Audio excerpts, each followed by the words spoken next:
таким художественным и культурным центром. Туда приезжали много-много-много художников. Смотрите, помните, Винсент Ван Гог приехал, Кес Ван Донген тоже приехал в Париж.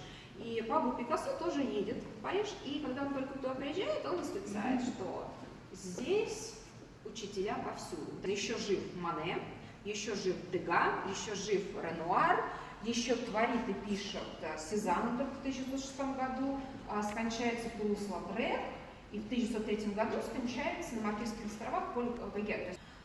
И здесь вот в буквальном смысле слова он собирает вот все, что он видит вокруг себя. Смотрите, как он трактует фон.